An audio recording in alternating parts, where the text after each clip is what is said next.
बढ़ करके 18,000 मानदेय मिलेगा शिक्षा मित्रों को, 17,000 अनुदेशकों को। जो बीच राह में बैठ गए वो बैठे ही रह जाते हैं और जो लगातार चलते रहते निश्चित ही मंजिल पाते हैं। तमाम लोग झोला उठाते हैं, लखनऊ आते हैं, लखनऊ से जाते हैं, फ़ोटो खिंचाते हैं, इनसे मिलेंगे, उनसे मिलेंगे। जब कोई कार्रवाई महानिदेशक से मिलेंगे, डायरेक्टर महोदय से मिलेंगे। देखिए, हमको अगर किसी विधायक के या किसी के साथ जा करके माननीय मुख्यमंत्री जी से मिलना हो तो हम भी मिल सकते हैं। जैसे कालनेमी का रूप सब लोग जानते हैं, हम समायोजन की दिशा में भी बात करेंगे माननीय मुख्यमंत्री से। जो हुआ है ये प्रथम चरण है और इसके अभी कई चरण होंगे, उसके लिए निरंतर हम लोग प्रयास करेंगे। अभी देखिए कई मुद्दे हैं, मैं चाहता हूं कि ड्यूटी लगे, लेकिन जो शिक्षा मित्र सहमत हो उसकी ड्यूटी आप जनगणना में लगाइए। उत्तर प्रदेश के शिक्षा मित्रों के मानदेय बढ़ोतरी को लेकर शासनादेश जारी हो गया। उत्तर प्रदेशीय प्राथमिक शिक्षा मित्र संगठन जो कि लगातार प्रयास कर रहा था कि जल्द से जल्द उत्तर प्रदेश के शिक्षा मित्रों की हर एक समस्या का हल हो, देखने को मिल रहा है कि अब इसी कड़ी में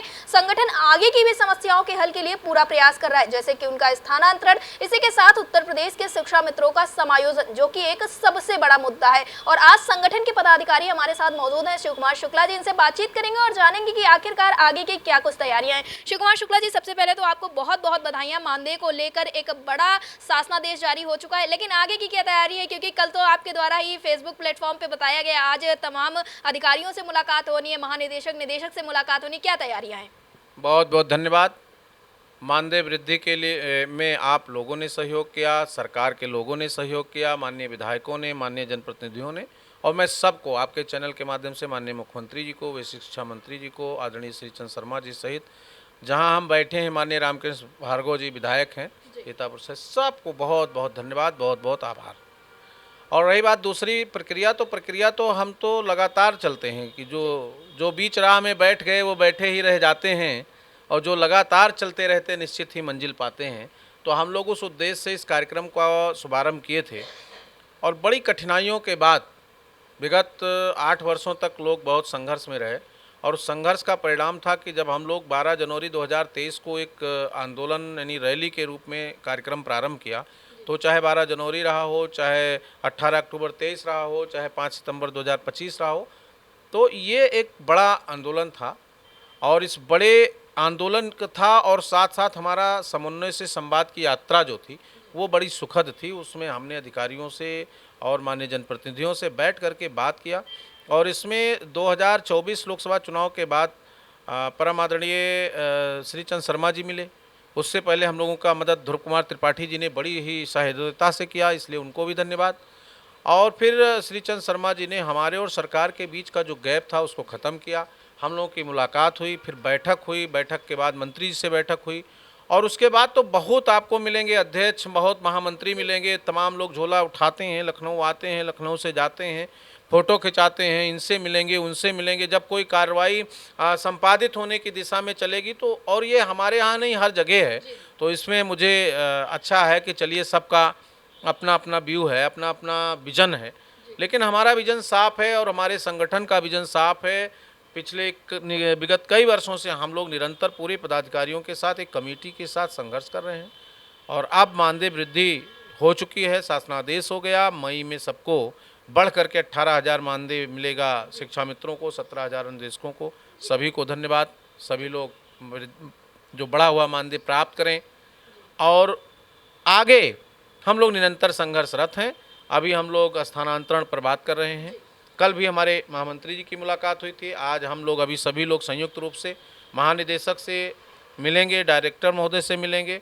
अपर मुख्य सचिव अगर मिलेंगे तो अच्छी बात, नहीं उनको पत्र प्रेषित करेंगे और साथ ही मंत्री जी से मिलने करके हम लोग प्रयास करना चाह रहे थे। आज भी हमारी आदरणीय श्री चंद्र शर्मा जी से बात हुई है, तो आने वाले दिन में हमें लगता है माननीय जी आएंगे तो अगले सप्ताह फिर हम लोग प्रयास करेंगे।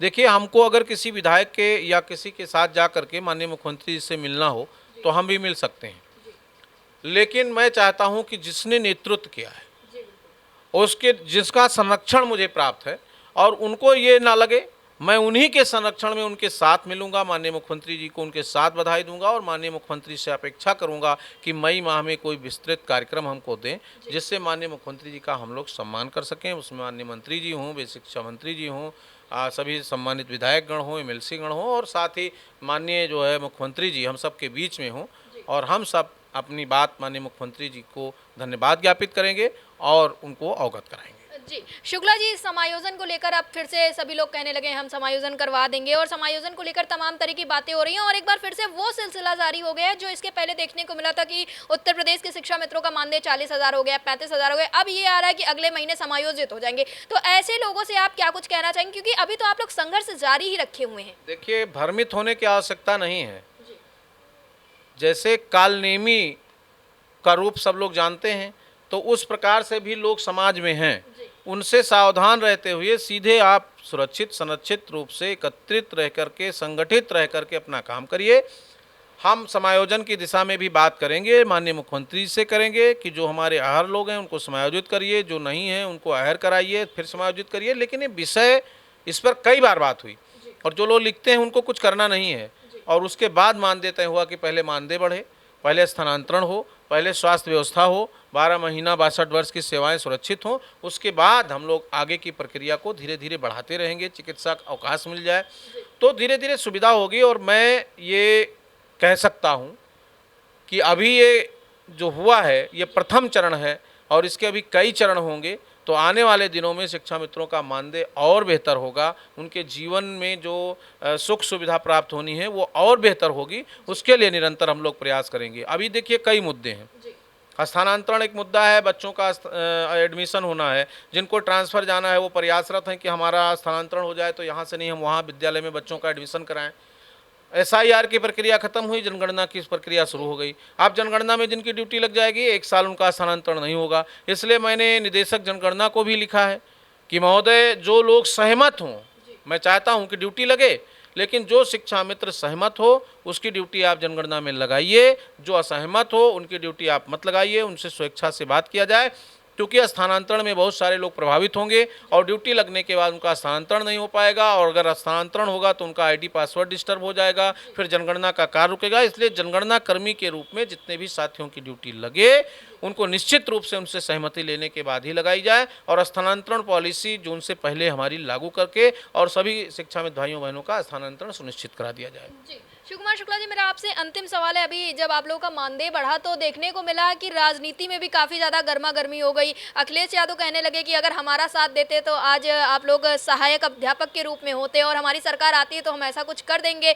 लेकिन जब हम लोगों ने इस मुद्दे पर श्री चंद शर्मा जी से बात की तो उन्होंने कहा कि जिस पॉलिसी के तहत वो करना चाहते हैं हमको वो पॉलिसी बता दें, हम भी कर देंगे। तो इस पर आपका क्या कुछ कहना है? देखिए, ये बड़े लोगों का विषय है और मैं चाहता हूँ कि जो सरकार होती है कर्मचारी उसका होता है।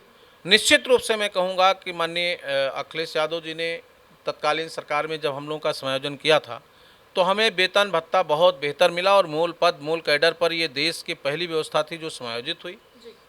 लेकिन किसी की नज़र लगी और हम लोग वहाँ तक नहीं पहुँच पाए। समायोजन उन्होंने किया था, उसके लिए उनको धन्यवाद। उन्होंने हमारी बात की, इसके लिए धन्यवाद। लेकिन जिस सरकार ने में हमारा मानदेय बढ़ा और विगत कई वर्षों से समस्याएं थीं और उसका निदान हुआ है, इसलिए हम पूरे प्रदेश में उनकी कृतज्ञता व्यक्त कर रहे हैं और सरकार से आश्वस्त हैं और सरकार से चाहते हैं कि अभी जो अन्य सुविधाएं हैं आप इतना बेहतर कर दीजिए कि दूसरे लोग ना बात करें। अगर ऐसा है और आपके चैनल के माध्यम से उन सभी माननीय जनप्रतिनिधियों को मैं धन्यवाद देता हूं जिन्होंने परोक्ष अप्रोच रूप से हमारी बात की है। लेकिन विशेष रूप से माननीय श्री चंद शर्मा जी, बाबूलाल त्रिपाठी जी, आदरणीय रामकृष्ण भार्गव जी सहित उन तमाम उनकी पूरी टीम को, इंजीनियर अवनीश सिंह जी को, उमेश द्विवेदी जी को, जिन लोगों ने लगातार लग करके हम लोगों के लिए प्रयास किया और माननीय मुख्यमंत्री से सहमति करा के इस कार्यक्रम को आगे बढ़ाया है। ये अभी केवल आगे बढ़ा है, अब इसमें बहुत कुछ बाकी है और जो लोग घूम रहे हैं उनको नहीं पता है, जो लिख रहे हैं उनको कुछ नहीं पता है। अभी इसमें बहुत कुछ बाकी है। ये भूमिका का प्रथम चरण है और धीरे धीरे शिक्षा मित्रों के समस्या के समाधान के अंतिम चरण में जाते जाते शिक्षा मित्र निश्चित रूप से स्वतंत्र होगा, खुशहाल होगा और उसका जीवन बहुत ही सरल तरीके से और आसान तरीके से कटने का प्रयास और बनाने का प्रयास हम लोग करेंगे कि वो शिक्षा मित्र अपने जीवन में एक बार खुशहाली के साथ अपना जीवन यापन करे। और एक बड़ी विषय है कि जो मृतक शिक्षा मित्रों के परिजनों का सुध किसी ने नहीं लिया। मैं अपने फोरम पर लगातार बात कर रहा हूँ। मैं चाहता हूँ कि सरकार उनके विषय में सोचे और कुछ ना कुछ हल निकाले।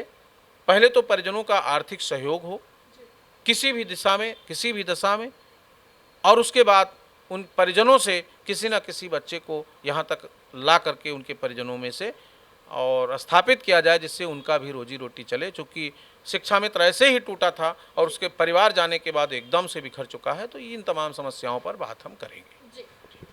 फिलहाल आपको बता दें कि हमारे साथ शुक्ला जी थे, जिनका साफ तौर पे यही कहना है कि मानदेय बढ़ोतरी तो शुरुआत है, आगे शिक्षा मित्रों के लिए बहुत कुछ इंतजार कर रहा है। अब देखना ये होगा कि आखिरकार आगे चलकर उत्तर प्रदेश के शिक्षा मित्रों को क्या कुछ मिलता है। शिक्षा मित्र पूरी तैयारी में जुटे हुए हैं और संगठन के पदाधिकारी भी लगातार प्रयास कर रहे हैं। कैमरा पर्सन सीवन के साथ मैं मधुलिका, आप देख रहे हैं अटल टीवी।